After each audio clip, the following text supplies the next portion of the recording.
Can you just, talk to the selection of your team? Yeah, we've had 2 weeks off, so it's going to be 3 weeks between games. We've had some players who didn't play against South Africa, or either one or two. So, we're really cognizant of making sure we don't have players that have too big a gap between games, because then they sort of lose the ability to really put their hand up later in the tour. So that's been a key factor in this group. A number of guys who have joined us, late in the tour or joined us here. We're obviously keen to get them on the park with some game time, and it's also some guys that were out and impacted a little bit on injury in the rugby championship. Hence the likes of an Ethan de Groot in his first start is it's a key game for people like him. So it's a bit of a mix and match of reasons, but overall, pretty delighted with the team. They're pretty excited about this game. You mentioned you would include some players, likely to be contending for starts against Wales in a week's time. Is it fair to say the likes of Richie, Dalton, even Will Jordan come into that category? Are those guys, who can enhance their claims on Saturday at FedEx? Yeah, well, I won't go into any specifics in that, but there's a clear opportunity for everyone, really, and it's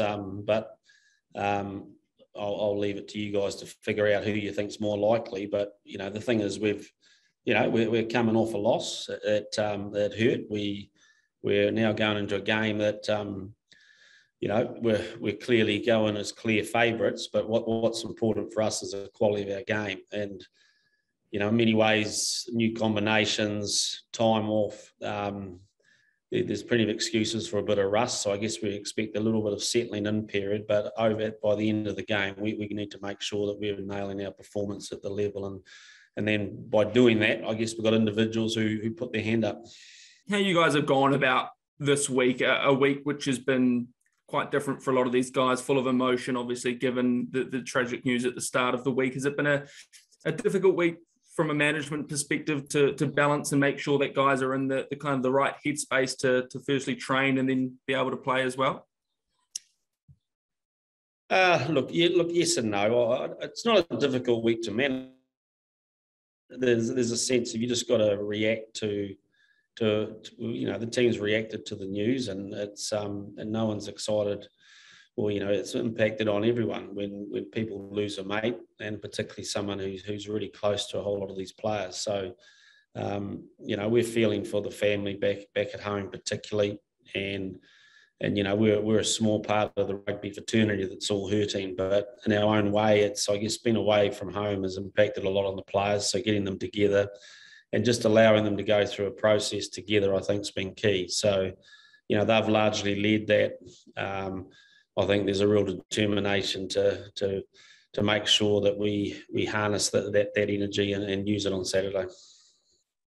And just lastly from me, it's probably been a long few weeks for George Bridge after the first test against the Springboks. How have you seen him kind of bounce back in training after that first test against the Boks, and what are you hoping to see from him on Sunday morning?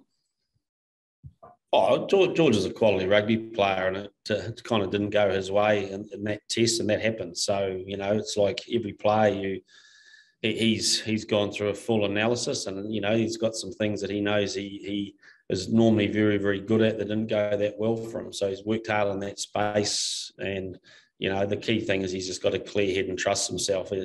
One game doesn't make someone a bad rugby player, and we've got a lot of faith in him. And can you just talk a little bit to Ethan de Groot? Like you say, he's making his first start this week. It's a pretty big opportunity for a young guy like that. Yeah, no, fantastic. I've seen him grow through this period. He went through a period of frustration when he couldn't play, particularly when he couldn't train with his neck. He keeps wanting to jump in there and do stuff. And there's nothing, you certainly can't question his attitude and desire to play. So, and like all players, when they're coming back from injuries, they get a bit fidgety and they just want to play. But he's trained well, prepared well, excited about him. He's, very much, I think, a player for the future and very strong, and he just can't wait to get out there. So kind of felt it was better to give him the starting jersey. There's a lot of energy there, and I think he'd sort of get pretty fidgety on the bench because he's waited a long time for it, but thoroughly deserves a start. Just on Sam Cane, obviously you had to make a decision around the captaincy there. How did he respond to that news?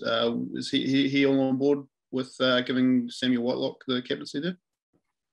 Oh, hey, look, we've spoken about that a long time ago. Really, it's he's been out for a long time, and so yeah, it's been very clear, and he's the right decision for him and right decision for us. So he's 100% behind that, and gives him time and space to get through and get his own game going. And like he's come off just one hit at Heartland, which he loved, and we're very appreciative for that game time. But now it's a matter of getting him into a groove at test level and getting him really confident. So the next 2 to 3 weeks are about getting him just to see how far we can progress him. So in the meantime, he's still a big part of our leadership group. He's still contributing at the same sort of level, and I think him having the space just to get his own game right is the right thing. Just on Josh Lord, you spoke about him when you first selected him, but what have you seen since he arrived into camp to give you the confidence he's ready to make his All Blacks debut? Yeah, look, he's settled in really, really well. He just seems to be a day at a time type man, and I love that. He just seems to focus on what he needs to do today. We're not trying to overcomplicate things. He's rooming with Sammy Whitelock, which is probably a good place for him to start in terms of learning the game. And he's a confident young man. Clearly it'll be an exciting, nervous time for him when he pulls on that black jersey and gets a chance to run out. But what we've seen is someone who we feel is right to deal with that. And this tour we selected on the basis of just to start working with them and seeing where we feel we can get him, and we've seen nothing to contradict that. And just lastly from me, the United States, what do you expect from them this weekend? It almost seems like they've gone a bit backwards in the rugby world, losing to Uruguay a few weeks ago, not qualifying directly for the World Cup. So what do you expect from the US? Oh, look, they'll be stung from that, because if you looked at a couple of their performances in July, they were very, very competitive, and so I know they'll be disappointed with that, but I think that's, from all we hear is they're putting that to one side, and the chance to play in their own country in a pretty special stadium that they don't normally play in front of a big crowd, and to represent their country here against us is very much a motivating factor. So, we're expecting a very sort of an invigorated Eagles team. We expect them to carry hard and play with utter commitment, which you kind of always expect out of the States. So, I think they'll be really combative in that space. Talking about your midfield, where you've obviously had a lot of injury problems this year, how good is it to see Braden all back, and how much does he feature in your future thinking? Well, the fact he's in our squad is many features. So it's, and now it's his first start at centre. So I think we just look at the short term for him. And it's, my expectations is that, he's been with us for a while now, and he hasn't had a lot of game time, but his body's now looking 100%. He looks instinctive on the training ground, and really just, I expect a few nerves from him in his first start with the All Blacks, but, we've always recognised him in the last couple of years, and it's good to have him for a period of time that we can have a good chance to see how he fits in. He's looked good at centre. He's also looked good on the wing. We still see him as covering both areas, and he's looking fast. So, and that's one of his key attributes.